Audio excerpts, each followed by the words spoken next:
Good evening and welcome aboard. My name is Micheal. Jordan Lukomwa. Elizabeth Nakakoni joins in for sign language interpretation. Let's have a look at the top stories as we start.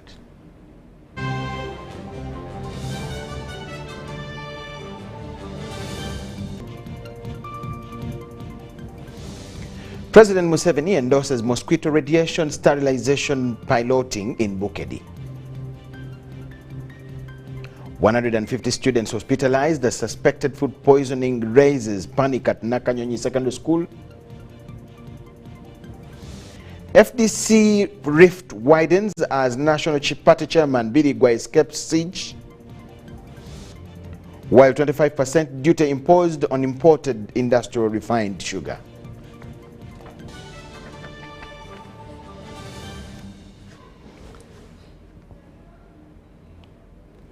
Once again, we thank you so much for joining in. This is what we have for you this evening. President Yoweri Kaguta Museveni, together with a group of scientists, have agreed to start with Bukedi sub-region as a pilot area for a new mosquito radiation sterilization technology aimed at preventing malaria. Speaking during a meeting at State House in Entebbe, the president said if the study works out in Bukedi, the technology will then be spread to other areas around the country. Israel Green, the chief executive officer of Malaria Technologies Limited, informed the president that they aim to establish a high-level artificial intelligence technology known as radiation sterilization, which sterilizes male mosquitoes to lessen the production of any offspring. With the use of spatial artificial intelligence, Green assured that they will be able to sort the males from the females easily and put the males aside for sterilization. It should be noted that currently Bukedi sub-region is the leading region in malaria prevalence in the country. The sub-region is surrounded by swamps and rivers that act as breeding grounds for mosquitoes.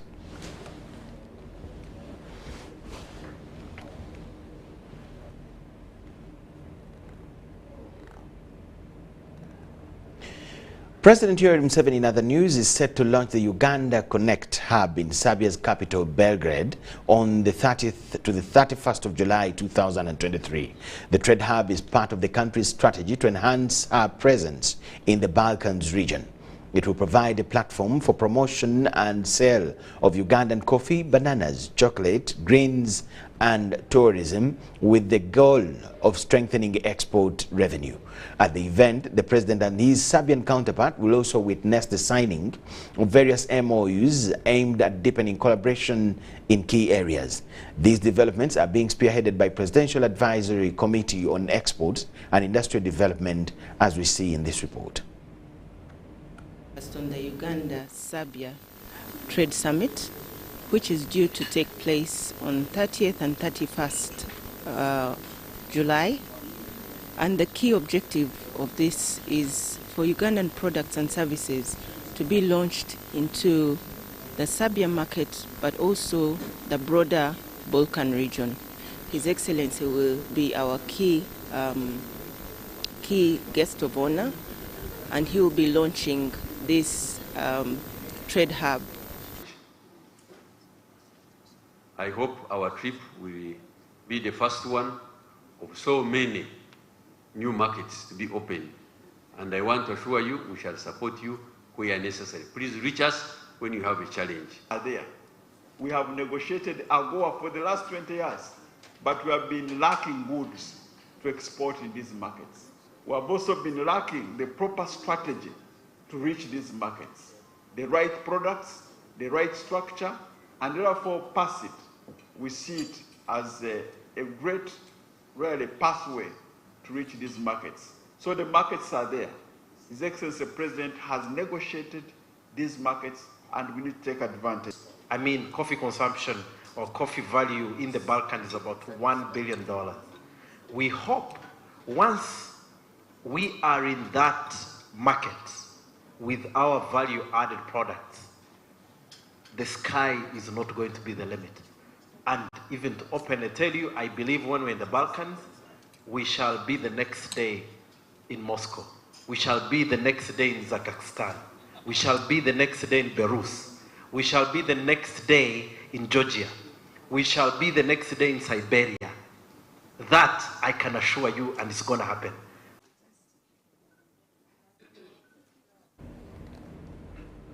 Government has declared that the late Archbishop Emeritus of Malaria Archdiocese, the Most Reverend Paul Bachenga, shall be accorded an official burial.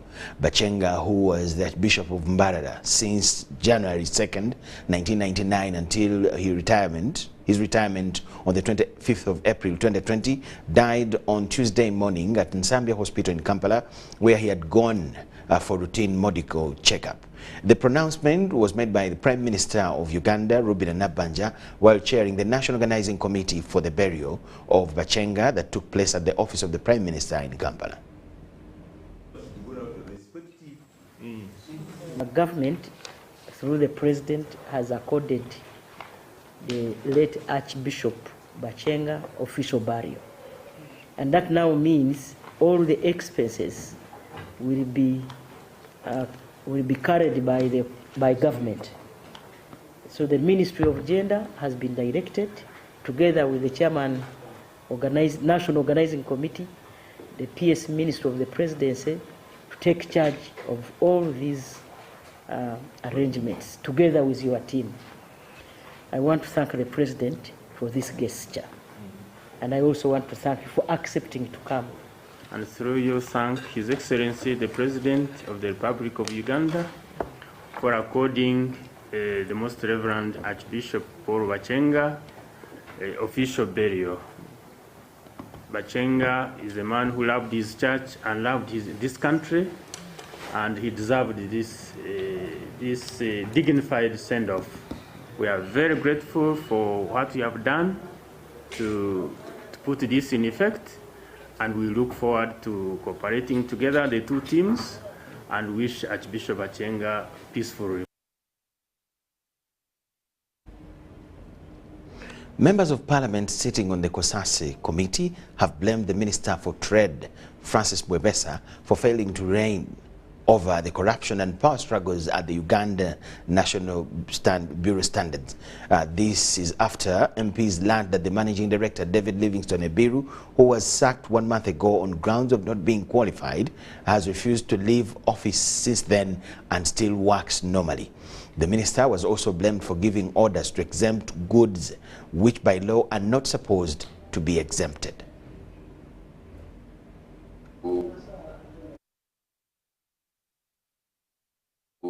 Members of Parliament sitting on COSASE committee continue to uncover the corruption and power struggles among the board members and managing directors of UNBS. The MPs learned that Managing Director David Livingstone Ebiru, who was sacked 1 month ago for incompetence, has refused to leave office and still works normally. Now, in shock that the ED is still in office. You're learning now that the board actually wrote keeping the ED on suspension and keeping the acting ED, Madam Patricia Ejalu, in office. Honorable Minister, are you really in charge of this ministry and an entity like UNBS which you supervise? True, I'm in charge. And you can see the whole thing was that when I got the first info about what was happening there, I had to consult the chairman, and they held the council sat. And when they sat, they sent this man on leave. But the same person whom we are talking about did not go on leave.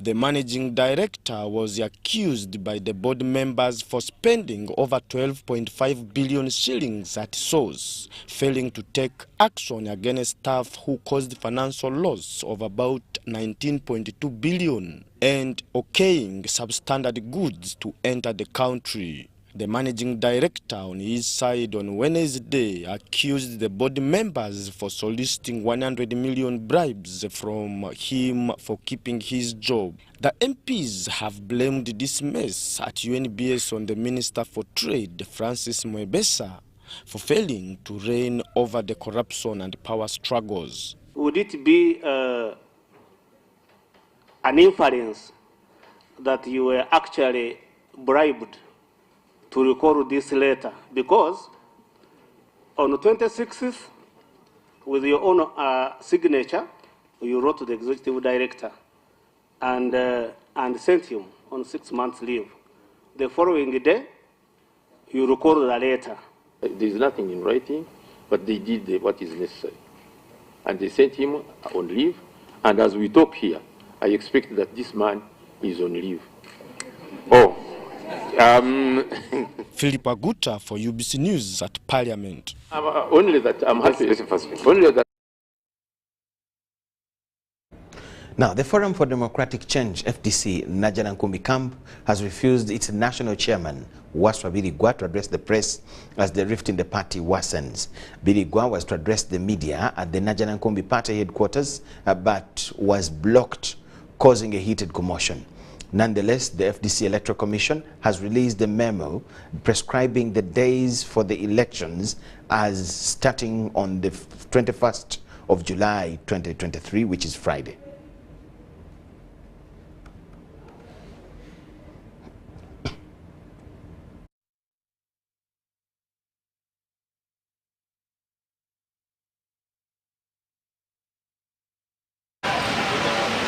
It was a button-down show as FDC chairman Waswa Birigwa escaped from what looked like a siege at the FDC headquarters in Najanankumbi. Waswa Birigwa was helped by a group of youth which had camped outside the FDC headquarters after they provided him with a ladder.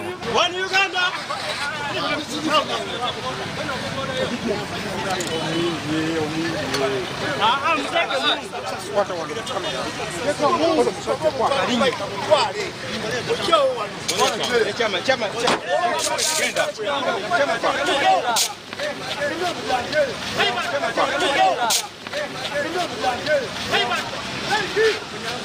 On Thursday morning, the FDC national chairman Waswa Birigwa's press conference has been ruined, having been kept under siege by a faction of FDC party members with allegiance to the Najanankumbi camp.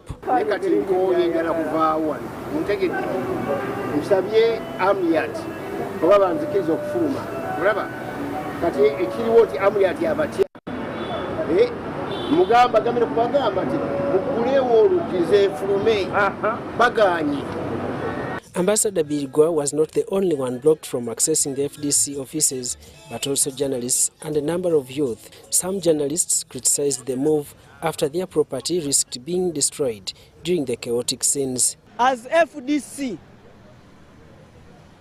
we ask you, come over and ask for forgiveness, compensate our sport property. People's phones have been taken by the thugs. That there are many goons inside holding stones and sticks. They even wanted to pour hot water on me. That's why I came down hurriedly. We are going to fight for this party. We are not going to fight for individuals like some of our members who are inside fighting for individuals. It is day 4 as Forum for Democratic Change leaders trade insults and blackmail over a disagreement on internal party elections. We told everybody that there were attempts to capture the FDC. People say sometimes they will like talking. Today it has been demonstrated beyond reasonable doubt that what we said in Zambia was a reality. So those in Najanankumbi that are attempting to cause a coup in FDC, we are ready, we are going to organize, and at an appropriate time, I think we shall take over that office using appropriate and legal means. We can do all what they are doing. The public, especially supporters of the FDC, have been left to collide at the crossroads, even when the FDC Electoral Commission released the roadmap for elections starting this Friday, 21st July 2023. Actually, for me, I would say this is a win, because we have been through bigger storms than this, and we have successfully come out of these storms. So don't even expect or wish that the worst is yet to happen. No. We are tempted to follow the path they have taken in the past month of maligning us. However, as seasoned, respectable leaders, we shall not. We are respectable. We shall only provide you evidence. Amid the commotion was also a man identified as Sly Man, who appeared with what he called a petition to the FDC against Waswa Birigwa, who is against the proposed election roadmap. It should be taken to disciplinary committee as soon as possible. If FDC fails that, if it fails to do that, I'm going to courts of law. Ibrahim Semujunganda Camp criticized the actions of embarrassing Waswa Birigwa, the party chairman at the FDC headquarters, calling it a kidnap.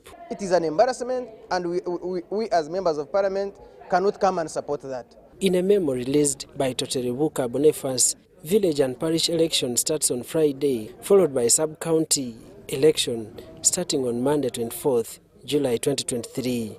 Constituency and district election will conclude the exercise starting on Monday 31st July 2023 and 3rd August 2023 respectively. This for me is the first election in my history that is going to be conducted without electoral officials, because the parish supervisors, the sub-county and the county have been dispatched. No money, you guys. The district supervisors were supposed to go and train the lower supervisors. They were not provided with the money. On Wednesday, the FDC Party Secretary General Nandala Mafabi and the party president Patrick Amorite vowed to have the elections at all costs. Daniel Mugoya, Gloria Gutabinji, UBC News. Dr. Charles Ayume, the chairperson of the Parliamentary Committee on Health, has revealed that they are engaging the Ministry of Finance and Health to see it that Mulago Specialized Women and Neonatal Hospital retains some of the revenue they collect for smoothing the running of the hospital. Ayume made the remarks during the Parliamentary Committee on Health visit to the hospital as part of their oversight role.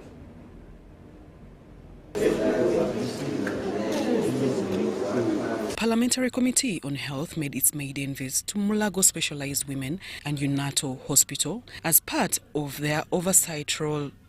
Dr. Charles Ayume, the chairperson of the committee, noted that reproductive and child health is a very sensitive issue that needs special attention in order to achieve the objective of reducing maternal and neonatal deaths in the country. The hospital is able to generate revenue for government, what we call as non-tax revenue.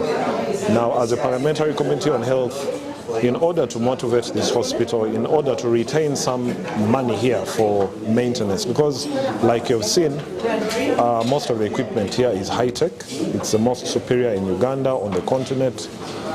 It needs a lot of maintenance, because you don't wait for it to break down. It's like a mother should not come here, and we saw the waiting time during antenatal care is some mothers were saying they come here and wait for 5 hours. Yet your competitors in the same neighborhood, it's less than an hour. The members of the committee engaged with the staff of Mulago Specialized Women and Neonatal Hospital and discussed the progress and challenges of the hospital. Later, the committee toured various departments and some of the services offered at the hospital. Some of the members of the committee highlighted key issues that they found on ground that needs immediate action. The hospital is understaffed. Since it is a specialized hospital, it really requires a lot of specialists. For example, in the area of fertility, we found there is one doctor who was trained from, out of the country. He's here alone, and we were wondering if such a person pulled out today, when everyone else has already known that there are services of that kind in this hospital, what would happen? So as members of parliament, I think we need to look into an area of ensuring that this hospital has enough staff. Dr. Nankunda Jolie, the acting deputy director of Mulago Hospital, revealed that amongst the services they offer, they've added a new menopause clinic as a way to complete the whole cycle of women health care. A menopause clinic, we know our women who get into that age bracket of menopause usually have many challenges, and yet they suffer quietly. So we have started this service, and we are offering services, and we want to advocate for women to come and access services from this clinic, so that they are not suffering in silence, rather that they can be helped so that they continue to have a good quality of life. Mulago Specialized Women and UNATO Hospital was set up to provide highly specialized reproductive and UNATO services and reduce referrals outside the country. Zahara Abigaba, UBC News. The Uganda National Bureau of Statistics is to prioritize strengthening of the quality of administrative data, harnessing non-traditional data like big data and citizens-generated data in order to reach the 150 indicators of the Sustainable Development Goals. During a technical group meeting held at Hotel Africana in Kampala, the Director Economic Statistics at UNBS, Kauda Aliziki Lubega, said that UNBS is to ensure that all ministries, departments and agencies of government follow up on production of administrative data. United Nations in 2015 adopted the Sustainable Development Goals, and Uganda also adopted the 17 goals and incorporated them in the National Development Plan. UNBS invested in production of quality data on SDGs with aim of comparing Uganda's performance with other countries in terms of what the world prioritized between 2015 and 2030. A progressive report by UNBS on SDG data of 2022 and 2023 shows that Uganda is reporting on 201 indicators and has 121 indicators with data points. And we have a target for 2023 to reach 150 indicators. We shall achieve this through strengthening administrative data systems of MDS and local governments, harnessing non-traditional data sources such as big data to complement the data from the national censuses and surveys conducted by the Uganda Bureau of Statistics and MDS. In the year under review, UNBS boasts of having put in place an open data portal, which is going to ease access to data, and an SDG data portal, which will be used to share and disseminate information regarding SDGs. This information comes from districts and sub-counties, and people need to appreciate they have a bearing on the SDG indicators, hence need to cooperate in providing information. If we are counting the victims of disasters, and the SDGs require us to know the people who have been affected by sex, by age and so forth. So you needed to capture the information cognizant of you, taking note of how old was the person who was affected. From the source such that by the time we aggregate at national level, it is really reflective of what actually took place on ground. There is also a concern of the time lag between when the data is released and when it is updated on the portal. Uganda Bureau of Statistics has also launched a Sustainable Development Goal Metadata Handbook that bears information that provides more information on the data and facilitates information sharing. I'm Nafka Farida and Juma Samba in Kampala. Tragedy has struck Nakanyonyi Senior Secondary School in Nagalama, Nachifuma Town Council, Mukono District, after unknown people allegedly poisoned students. This resulted into more than 300 students getting admitted to various health centers in the vicinity. The Kampala Metropolitan Deputy Police Spokesperson Lukomwa says that the affected students are mainly those in the boarding section, adding that investigations to ascertain the likely cause are already underway.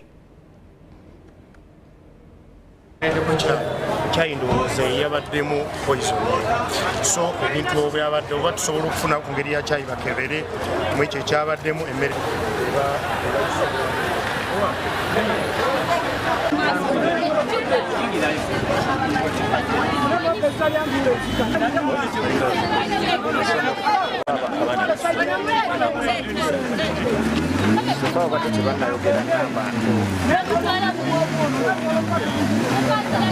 tubagambye batuwa abaana baffe wadde okuyingira batuganya okuyingira batuganya okuyingira kati lwaki tebatulaga ku baana baffe ojjanjabako tulina obusobozi obusobola okujjanjaba abaana baffe.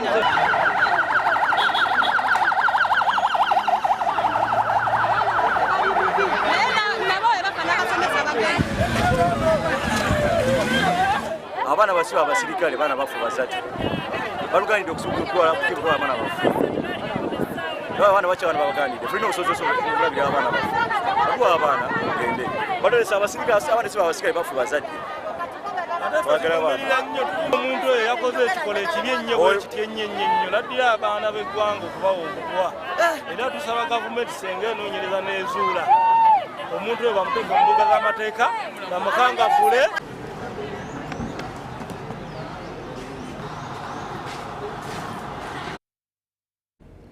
Very scary story there. The judiciary is in plans to ring-fence funds meant to handle cases in the International War Crimes Division Court. According to the principal judge, Dr. Flavian Zeja, this will help in a speedy dispensation of justice and handling of cases in this court. Zeja communicated this while launching the judicial bench book on the criminal adjudication of international crimes in Uganda. The International War Crimes Division Court in Uganda was introduced in 2018, following the Juba Peace Agreement, in line to try individuals suspected in committing war crimes. Since then, the court has been trying several cases. The former Lord Resistance Army Commander Thomas Koyero, the former Allied Democratic Forces Commander Jamilu Mukulwali Labachi, among others.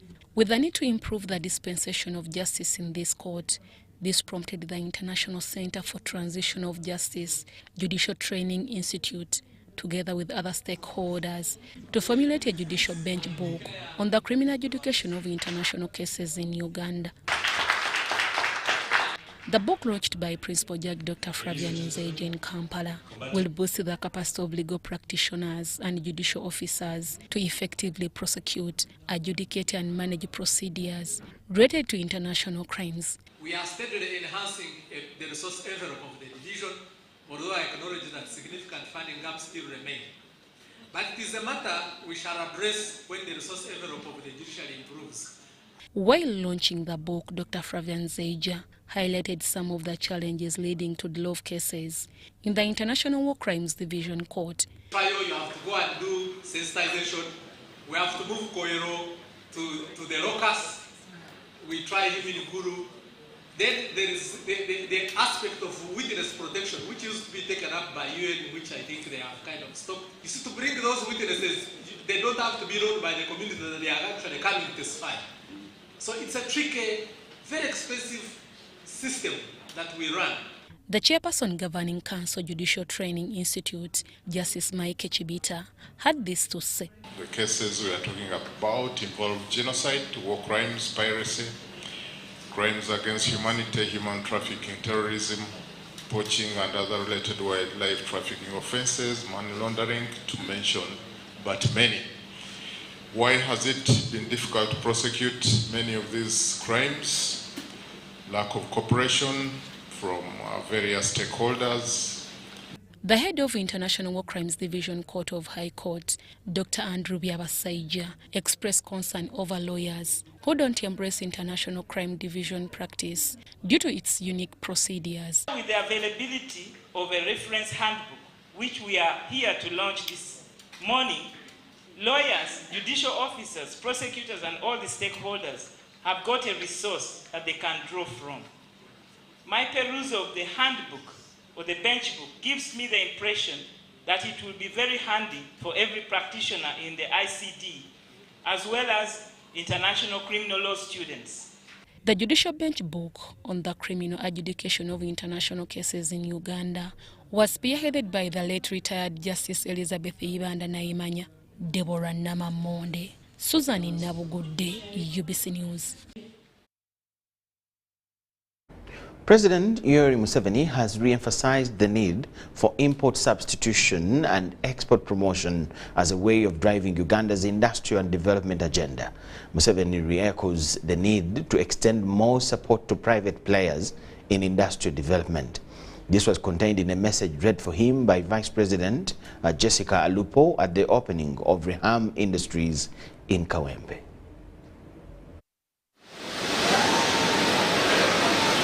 That Uganda is on course to drive the industrial development agenda is no longer a question without answers. Inside Reham Industries, a subsidiary of Harris International, is a perfect example of Uganda's advance in industrialization. This is why most vanguards of development are impressed with such developments. This investment supports our strategy for import substitution and also part of our original strategy of building an integrated and self-sustaining economy. To take a feel of what exactly transpires here was the Vice President of the Republic of Uganda, retired Major Jessica Alupo. She was here on behalf of the President of the Republic of Uganda, General Yoweri Kaguta Museveni. Since 1986, the NRM government has been telling Ugandans that there are two major players in a modern economy. The first group are the producers, i.e., the farmers, industrialists, service providers, etc. Museveni agrees with other leaders in emphasizing the need to support private players in industrial development. The private sector can easily develop the country without much government money. However, the government must work on peace and infrastructure in order to lower the costs of doing business in the economy so that the private sector can make profits. This was on a day deemed special for the Reham Industries as they officially unveiled the new facility at Tula in Kawempe. This was blessed by the presence of the Vice President on behalf of the President. Whenever we say that the Ugandan economy had collapsed by 1986, we mean that the two players, i.e., producers and consumers, were no longer functional and the enablers were either non-existent or the remaining few were in a dilapidated state. More research should also be done into the mango varieties which are good for juice processing. For example, the Ngowe mango, which is in Kenya. This effort needs further support in order to reduce on imports and promote more exports. The industrial sector now contributes 26.5% to our GDP of $45 billion and adds 1.2 million jobs to our job stock. 3 years ago, Reham Industry expanded to a new facility in Tula Kawempe. This has seen more revenue collection, leading to a 150 billion shilling remittance of taxes. Henry Okrut, UBC.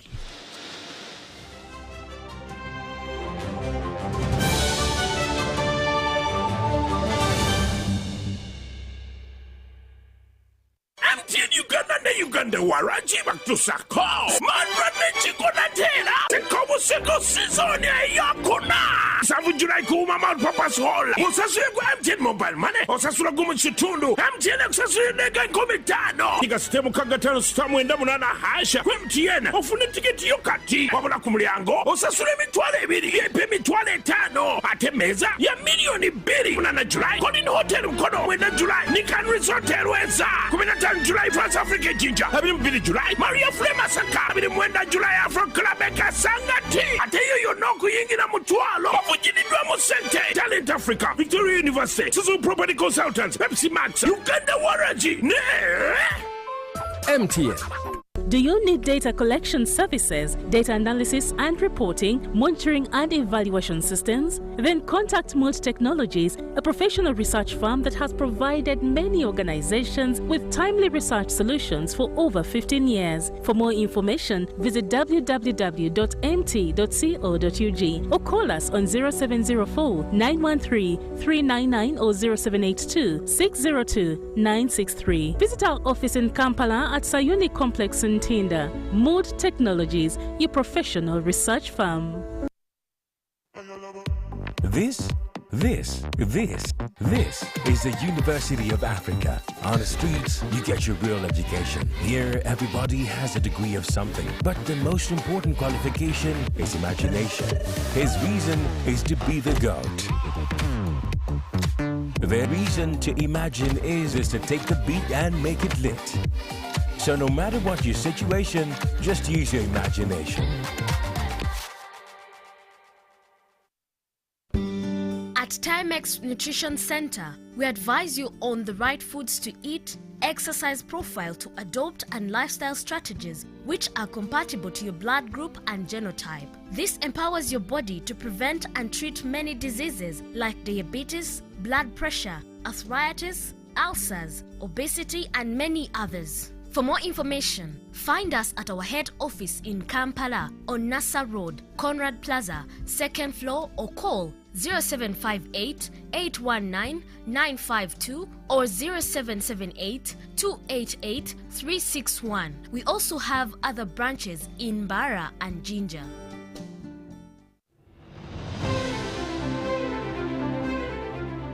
And in talking news, MTN has improved on their data voice bundles. You can now call across all networks for the same price. We've talked to several eyewitnesses on the ground, and this is what one of them had to say.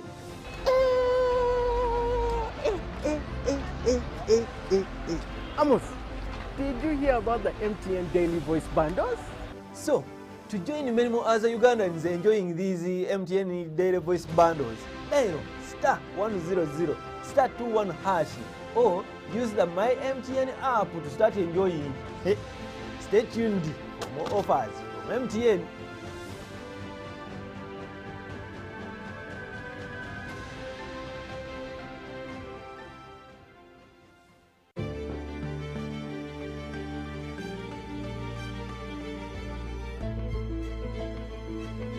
The land take for development of Tilenga, Kingfisher, and East Africa crude oil pipeline projects in Uganda is approximately 6,900 acres, with close to 10,000 project-affected persons.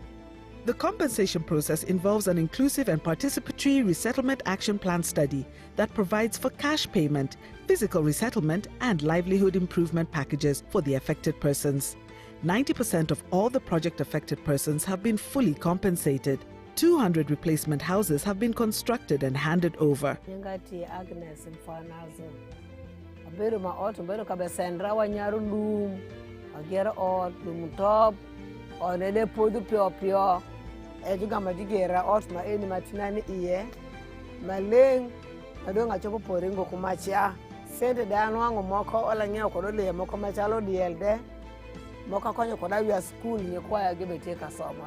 Communities are also engaged in vocational skills, agriculture, financial literacy programs, employment, and contracting opportunities to improve their livelihoods and grow community content.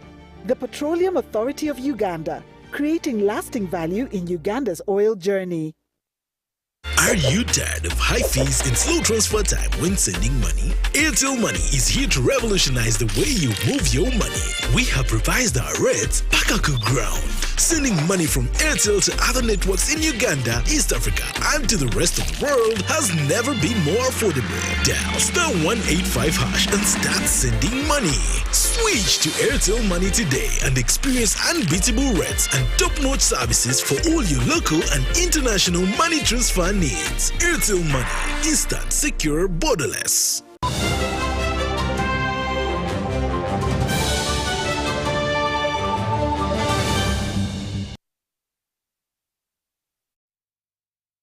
UBC News Tonight. Thank you so much for watching and welcome back from the break. Access to land and its utilization have been identified as key challenges faced by people with disability. But this will soon belong to the past following an intervention by the government of Uganda.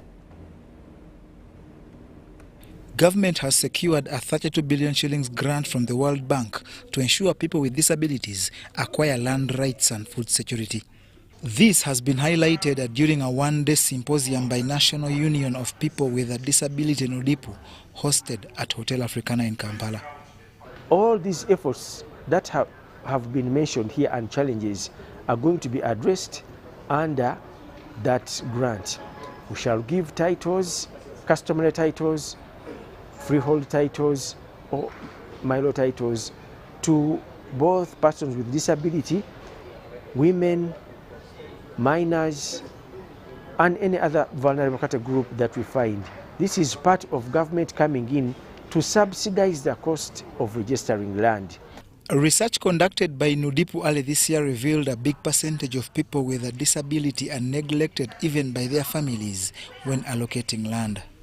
The meeting also shared analysis of policy and legal framework in relation to people with disability. We are using this meeting to share the analysis that we have made in the policy and legal frameworks on land rights and food security. Number two, we are also trying to secure commitments from the different partners that we have, because those gaps that we have identified, we need to hear from the different partners how they can support us to influence inclusion of persons with disabilities. It also sought for commitment from different organizations on how to address gaps identified and come up with a refined report to forge a way forward. What we, as MPs, are trying to do is to ensure that policies are amended and laws are also amended to ensure that our people have access to land.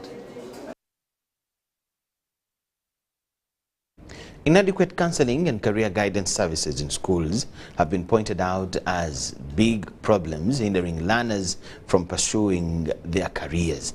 The Permanent Secretary, Ministry of Education and Sports, Katie Lamaro, disclosed this while at the dissemination of findings from the assessment on career guidance and counseling in secondary schools.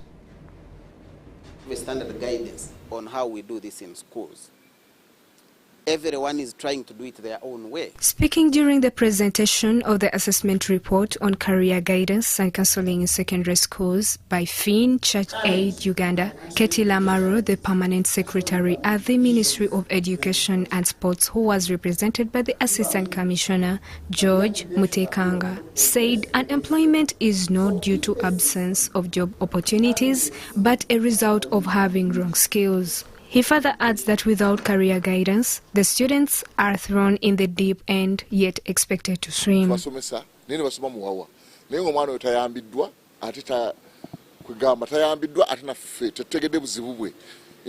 nti omwana afunye oba akoze ekitali kituufu fere tumunenya ne tumusalira omusango. So mufete okusalira omwana omusango kyekiseera twaliko okulaba nti tumanya omwana waffe ono abadde ayagala ki abadde ayagala okubeera mudda mukola mu mirimu naki era bwe kuba kusoma course yanagadde kusoma course ki. Sam Rutahindwa, the head of programs at the Finn Church Aid Uganda, says the career guidance should empower students beyond the narrow confines of academic grades. One of the gaps is that there is need for trained teachers to do career guidance and counseling. And all of us know the importance of guiding students so that they know, first of all, the available career pathways. Like, for example, if I finished Senior 6, what can I do in the university? Career guidance is not just about dishing out information, hence appealing to schools to empower students with decision-making skills which will help them navigate their way through life. Stefan Senchima, the Finn Church Aid education strategist, disclosed the challenges they encountered. We also have resource constraints. For example, we are talking of buying materials. Now, government, of course, is providing materials, but they are not enough. We need to interest schools, we need to interest stakeholders to contribute in terms of finding the right materials to use so that, everything is provided. Maybe the last challenge I could talk about is prioritization.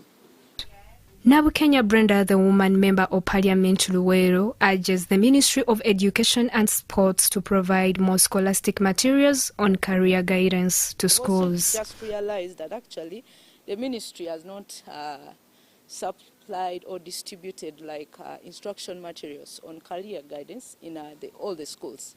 Justin Nakami, UBC News.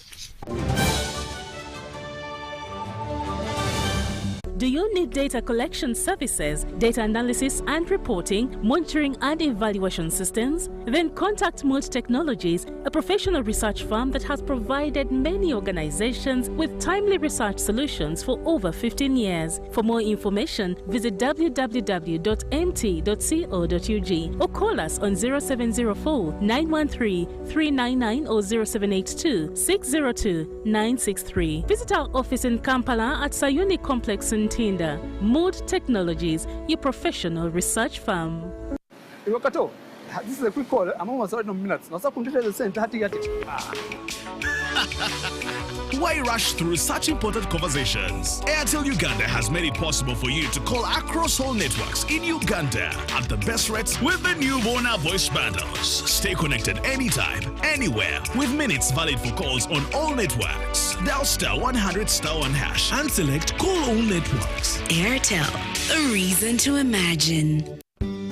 At Timex Nutrition Center, we advise you on the right foods to eat, exercise profile to adopt, and lifestyle strategies which are compatible to your blood group and genotype. This empowers your body to prevent and treat many diseases like diabetes, blood pressure, arthritis, ulcers, obesity, and many others. For more information, find us at our head office in Kampala on Nassa Road, Conrad Plaza, 2nd floor, or call 0758 819 952 or 0778 288 361. We also have other branches in Mbara and Jinja.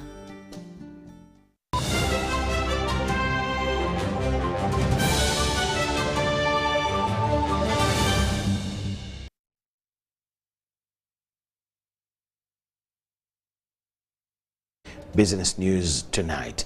Local sugar manufacturing companies have lauded government for imposing a 25% duty on imported industry-refined sugar. According to Kinyara Sugar, the largest local manufacturer, Uganda has the capacity to satisfy the annual demand, which currently stands at about 100,000 metric tons per year. With a correct policy framework and emphasis on import substitution, local investors and sugar sector players are optimistic of a bigger market, better earnings, and significant sector growth. We've been, in the past, exporting a lot of this. That's why our certification span from Belgium to South Africa, to UK, to Uganda, to India. We are certified in different areas. So we've been exporting in the past. By putting a 25% duty, we will access the local market, and we are able all the time to satisfy the local market. And once we access it, most of the industrial sugar will be consumed. Industrially refined white sugar is used as a raw material in the pharmaceutical industries, confectionaries, beverage manufacturing companies, among others. According to Kinyara Sugar, their product meets international standards. Our raw material comes from the light brown and brown sugar, which is processed in the processing plant that we saw first. Now, once we receive this brown or light brown sugar, we melt it. That's the first phase. And after melting, it undergoes several processes, including clarification, where we clarify the juice to remove the colors. And then it goes through a malt bed filters. And after the malt bed filters, it goes through ion exchange. Unlike brown sugar that is commonly used in households, white sugar is more expensive because of its lengthy and costly production process. Kinyara Sugar, located in Masinde district, sells it at $915 per metric ton. We do produce every day 250 metric tons of white sugar, which is milled from our light brown and brown sugar.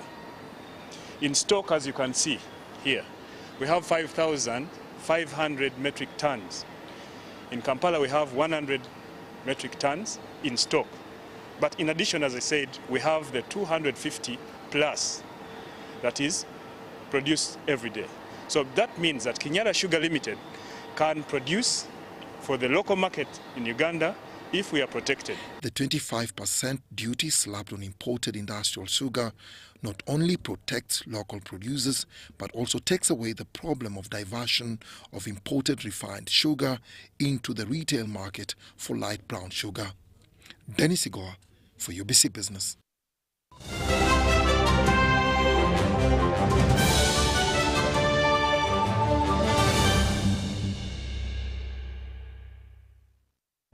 Bat Ball Uganda Limited and Uganda Cricket Association have launched Bat Ball X Tournament, a highly competitive junior cricket tournament that will showcase exceptional cricketing talent from the different Ugandan regions. The tournament will take place in Kampala and Jinja between the 15th and 20th of August. After 5 successful Bat Ball Open regional tournaments, Bat Ball Uganda and the Uganda Cricket Association have launched the Bat Ball X tournament. The thrilling event will provide a more competitive stage for the young cricket talent in the country and will have 5 regions, East, North, Nile, Central and West, all battling it out for the ultimate prize. The tournament will also have a select team from Rwanda to add an international flair to the competition. So the best players from the Bat Ball Open events held will select teams to play in Bat Ball X. The Bat Ball X is an inter-regional event. I believe it's the future of Ugandan cricket. In our 5 events, we have exposed almost 300 players. And that is really, really new to Uganda, to cricket here in Uganda.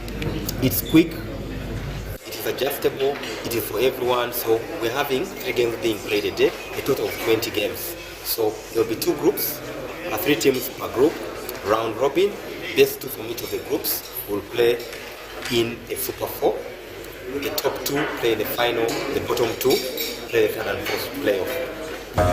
Through those games, the players have been skilled, the players are fine-tuned, and from such tournaments we select the next national team players. At the moment, we have the under-19 team that has been participating in a Bat Ball tournament, so we are happy with that partnership.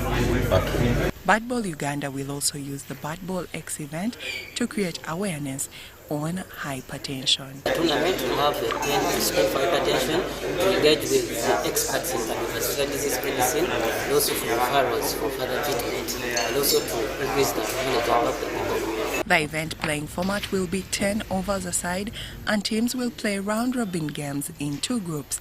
Group A, consisting of East, North and Nile, playing at Jinja SS Oval, and Group B, featuring Rwanda, Central and the West region at the Lugogo Cricket Oval. The competition will run from the 15th to the 20th of August 2023. That is all we had for you for this particular moment. We'll have another arrangement at 10 p.m. Thank you so much for watching. Let's catch you then. My name is Micheal Jordan Lukomwa. Elizabeth Nakakoni is our sign language interpreter.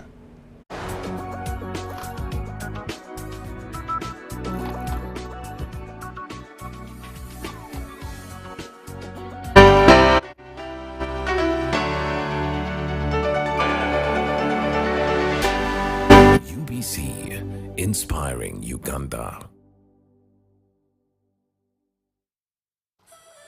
Greatness is all around us. On pitches, fields, and playgrounds. At home and far away. It lives in the past, and it's in the faces we look up to, and in those we see every day. Greatness is all around us. It takes us beyond limitations, beyond possibility,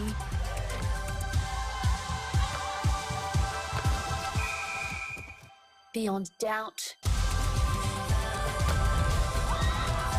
beyond expectations. The only question is, where will it take us next?